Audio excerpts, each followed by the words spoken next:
SPAK ka nisur verifikimin e procedurës dhe burimit të shumës prej 6 milion dollar që Partia Demokratike do të paguajë për heqjen e vulës non grata të Sali Berishës në SBA, duke përdorur si dorëzan pensionistin 72 vjeçar shqiptaro-amerikan Nureddin Seçi. Hetimi duhet filloj pikërisht nga pagesa e parë prej 750.000 dollar që PD-ja ja dha kompanisë lobuese amerikane Continental Strategy LLC ditën e nënshkrimit të kontratës më 4 prill 2025. Pyetja kryesore është: po i gjeti PD-ja 750.000 dollar në një moment kur vetë Sali Berisha dhe Flamur Noka kanë deklaruar publikisht se ish drejtuesit nuk kanë lënë asnjë qindark në llogaritë e partisë?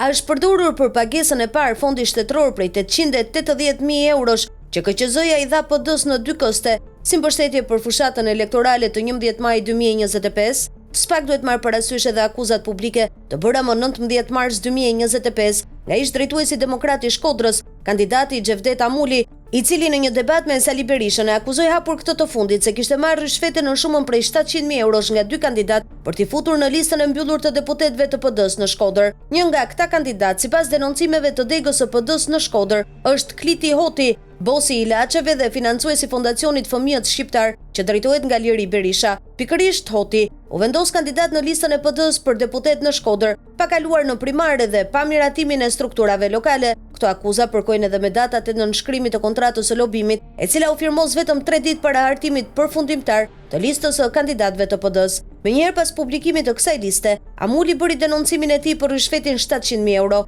Po ashtu, SPAK duhet hetojë edhe maskimin e pagesës së lobimit pas fondacionit fantazëm shqiptaro-amerikan Make Albania Great Again, krijuar vetëm një javë para se të firmosej kontrata e lobimit. Është detyrë urgjente që SPAK të sqarojë me transparencë burimin e këtij fondi gjigant parash që po përdoret për të pastruar imazhin e Berishës, pasi dyshimet janë se shuma prej 750.000 dollarësh është marrë pikërisht nga pazaret e pista në prag të zgjedhjeve.